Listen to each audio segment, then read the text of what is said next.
Hello, everybody. Scott Golden here with the Raw review for 5/31/21. I can't believe we're almost into the second half of the year of 2021. Time flies when you're having fun, even when you're not. Raw has gone back away from their 2 week experience of a more wrestling centered project into more skit work. I know most people won't be happy with this, but it is what it is, and it's still WWE, so what's the big deal? Memorial Day video, which I don't think are necessary. This is 2021, and if you have a worldwide product, putting one military over another is just goofy to me. Corey Graves welcomes us to Raw, introduces Jimmy Smith commentary. Byron Saxton is with them as well. They run down the card for the night. Miz TV with Miz and Morrison. Um, Announcers acknowledge that Miz was at the Indy 500 along with Titus O'Neil. Miz is happy to be back, but his tone quickly changes and becomes more serious. He says he got injured for the first time in his career in a match against Damian Priest. Miz notes that um, this is a bad spell which causes John Morrison to drape garlic around his neck. Morrison also has water gun, which he calls the drip stick, which I think could catch on. Kind of funny. To defend against any potential attacks, Miz introduces Charlotte. Charlotte comes out and is turned off by Morrison's garlic smell. She said she'd become a 14-time champion and send Rhea Ripley away. Then Ripley enters. She tells Charlotte that she can go to hell. Morrison asked about the garlic bread. Haha. Anyway, Ripley tells him that she wasn't a vampire. She's a nightmare to everyone in the division. Charlotte wonders how Ripley could beat her if she couldn't even beat Cross. They air a replay of that going on in the last little while. Cross enters. Cross says she'd beat the women's champion, and if it would be fair, she would face the winner of the match at Hell in a Cell. Ripley said the clock had 4 minutes on it. Cross couldn't even stand here for that long. Ripley admitted that Cross has earned her respect. Charlotte dismissed Cross. Cross said she could beat Charlotte, and she could. Charlotte said she could beat Cross in 1 minute. So Cross slapped her. Charlotte then called her a troll, accepted the match. Cross plays cat and mouse with Charlotte for a little bit until Charlotte confronts Ripley for a moment on the outside. Cross then tries escaping again, but Charlotte cuts her off, attacks her in the corner.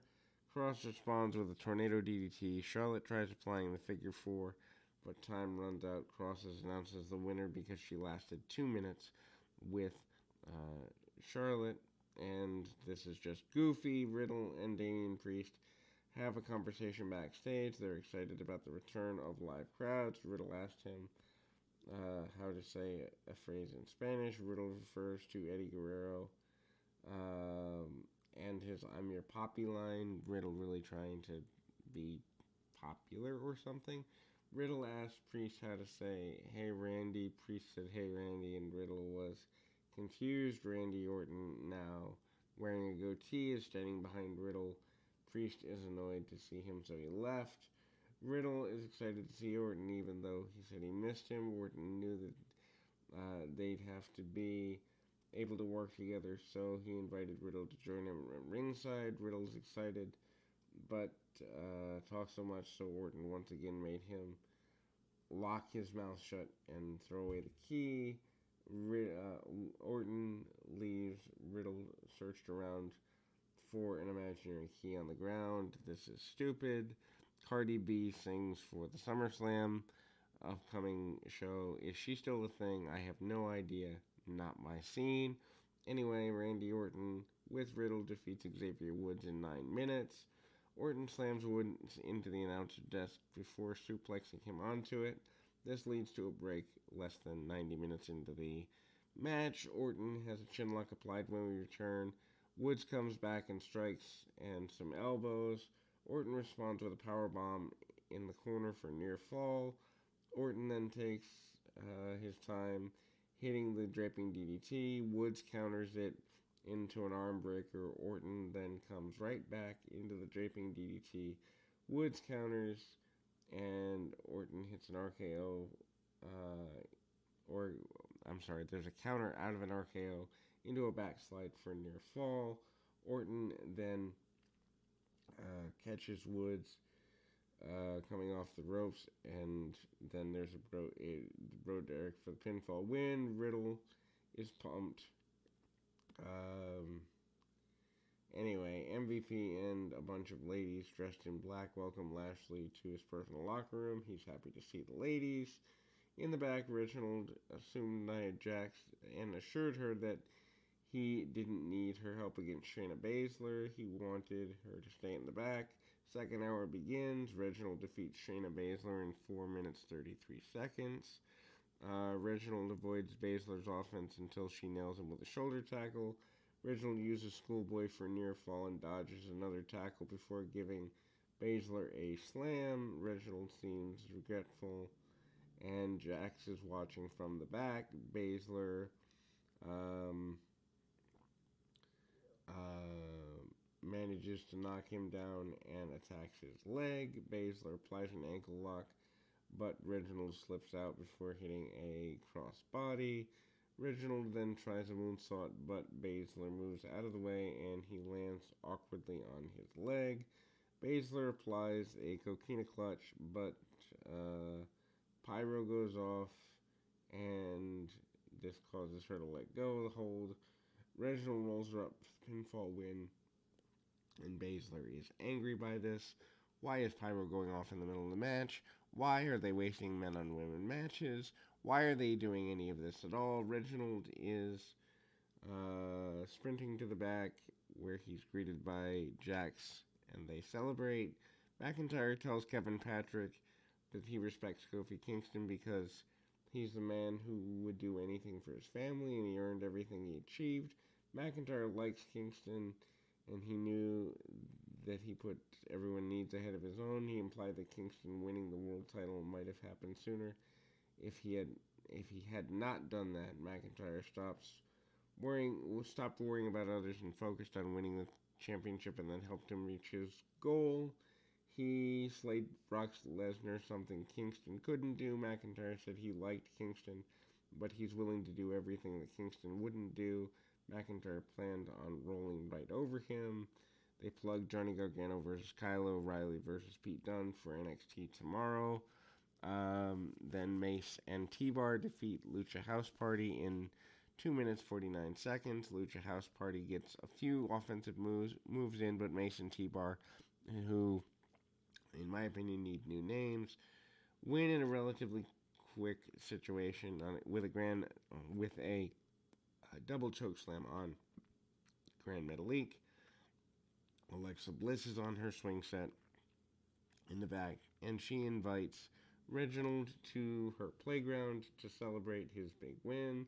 Sheamus enters. He couldn't wait to get back on the road and defend his title in every major city. Shows a replay of Carrillo and Ricochet trying to embarrass him last week. He said they acted like scumbags, and that's why he wouldn't defend his title against them. He said he's happy to face them back to back and send them to catering. Ricochet defeats Sheamus in a non-title match in 114. Carrillo's music hit and he runs down to ringside. Distraction allows Ricochet to roll him up. Sheamus is angry by this. Carrillo with Ricochet defeats Sheamus in a non-title match. Match is underway after the break. Sheamus is in control. Carrillo makes a comeback and elbows Sheamus right in the nose. Blood begins to pour. Sheamus clotheslines Carrillo outside the ring. Ricochet checks on Carrillo. Sheamus boots him in the head. Sheamus then sets up a brogue kick. Ricochet slides halfway in the ring. Sheamus goes after him, tries to pull him in the ring. Carrillo used the opportunity to apply a schoolboy for the pinfall win.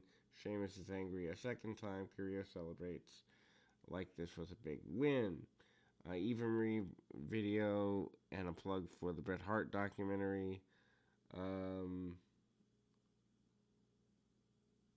anyway, Mandy Rose and Dana Brooke defeats Naomi and Lana in 343. Um, Natalya and Tamina join commentary. Brooks and Rose have on black and gold gear if anybody cares. Rose and Brooks win after giving Lana a double neck breaker. Brooks scores the pinfall. Rose and Brooks bragged to Natalya and Tamina, who pose with the belts. Bad Bunny is speaking about wrestling on some HBO show. He called it the best moment of his life. Also, Jay-Z and LeBron James are featured in the same clip. Cedric Alexander defeats Shelton Benjamin in 28 seconds. Alexander wins quickly by pinfall after hitting a thumb to the eye on Benjamin and hitting a neutralizer. Jimmy Smith notes, even though he wasn't there, that in fact Alexander won the same way last week. Elias tries to psych up Jackson Riker in the back about their tag title match. Elias thinks Riker wasn't listening and asked him if he's even been in battle. Riker shoots him a look and says, "Have you ever been in battle?" Because I served in Iraq. Third hour begins. Kevin Patrick interviews Kofi Kingston. Kingston says his friends and family are not a detriment to his success. They said that they are the reason for it. He doesn't understand why McIntyre would take cheap shots at him. He respects McIntyre and everything he's accomplished, but didn't appreciate the cheap shots that had been taken in his general direction, implying that he couldn't beat Brock Lesnar. Kingston admits that he lost quickly to Lesnar, but also he beat Lashley when McIntyre never could. He planned on beating McIntyre tonight and Bobby Lashley once again and become champion. Anyway, AJ Styles almost defeats Elias and Jackson Riker in 9:43. This is too long. Elias turns on Riker, and absolutely nobody cared. Riker's ready to start the match, but Elias clobbers Styles from behind, starts the match for him. Graves said Styles starting the match for his team was a questionable strategy, which makes no sense because, well, Styles has a bunch of singles success over the last 5 or 6 years in WWE, so why would it be questionable strategy? Riker tags himself in, which catches Elias by surprise. Styles knocks both of them out of the ring and knocks them both down with a dropkick. Riker takes control at the break and remains in control until Styles hits Pele kick. Riker then goes for the tag, but Elias hops up on the apron. Styles then tags in almost, and Elias walks away. Elias watches from the stage as Almost attacks Riker. Almost then hit a short arm clothesline before tagging in.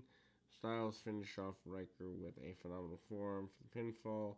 Jax warns Reginald about appearing on Alexa's playground. Reginald didn't think that anything could go wrong and told her not to worry. Jax said she'd get the champagne ready so they could celebrate his victory later. Elias walks through the back and is approached by new announcer Patrick. Elias claims that Riker was unhinged and unpredictable. Elias knew that they were going back on the road traveling from town to town and he didn't want to be on Riker anymore. This is definitely a forced situation. Then we go to Alexis's playground. Reginald tells Bliss that he felt great except for what Baszler did to his knee. Bliss said Lily had a question for him. Reginald didn't respond. Bliss told him not to be rude. She realized that Reginald couldn't hear Lily. Apparently Lily wanted to know about Cirque du Soleil. Baszler busts in, beats up Reginald before sitting down on the swing next to Bliss. Bliss then said she wasn't invited because Lily didn't like her. Baszler warned her and said that she was becoming a problem. Baszler then said they need to have a chat and added, "So I'll see you next week." why wait when you're right there anyway? She could have taken her out and jump started this thing. Baszler gets in Lily's face. Yes, Baszler gets mad at the puppet and said, "You're just a stupid doll," and leaves. Viking Raiders tells Mansoor that they need a chant for when they return to live crowds. Ivar yells "Raid," and Mansoor yells it back, and they're impressed. Raiders leave. Mustafa Ali warns Mansoor not to make friends or trust anyone. Mansoor asks why he should trust him. And then Ali says, "Now you're getting it," which is just goofy. Anyway, Lashley and MVP have their 5 lady friends with them, and everyone's dancing, but they're interrupted by Patrick. MVP respected Kingston, and he was moved to tears when he won the title. However, MVP and Lashley didn't consider either man a serious contender. I suppose implying Drew McIntyre or Kofi Kingston. They're happy to watch the match in the back. Lashley wasn't worried about Hell in a Cell. Winner of this, I guess, goes on to Hell in a Cell. So, Drew McIntyre and Kofi Kingston, 22 minutes and 38 seconds. Woods comes out with Kingston but returns to the back relatively quickly. Both men enter the match and wrestle for a bit until Kingston hits a dive, and they go to break at 90 seconds into the match. Kingston hammers away on McIntyre. McIntyre hits a headbutt and vertical suplex for just a 1 count. Kingston applies a guillotine choke and blocks McIntyre's counter before hitting a springboard splash. McIntyre comes back with a bunch of overhead suplexes. Kingston counters with a slam into a cradle for a 1 count, follows up with the SOS for the 2 by Kingston. Kingston tries another trust dive. McIntyre catches him and tosses him over the barricade. Goes to another break. Kingston lands awkwardly against the video board, which is uncomfortable. McIntyre is in control until Kingston hits the sunset flip powerbomb out of the corner for a near fall. Kingston follows up with a missile dropkick for a near fall. McIntyre blocks the SOS and hits a spinning future shock DDT, which is an awesome move for a near fall of his own. McIntyre follows up with a spinebuster for a 2 count. Kingston counters with a DDT and attempts a sunset flip, but also a super kick for a near fall of his own. McIntyre then finds himself down on the turnbuckles, yanks Kingston from the top rope. McIntyre goes for the Claymore kick. Kingston catches it with Trouble in Paradise. McIntyre grabs the bottom rope just in time so he doesn't get beaten. Kingston comes off the top with a Rana, but gets hit with a penalty kick on the apron and a double foot stomp on the apron to the outside. Kingston then shoves McIntyre back in the ring and jumps off the top rope. McIntyre nails a mid-air Claymore kick for the pinfall win. Great match. Best match on Raw of the night, and both men shake hands. Lashley enters and watches as we get ready for the build to Hell in a Cell. We'll be back with more right after this.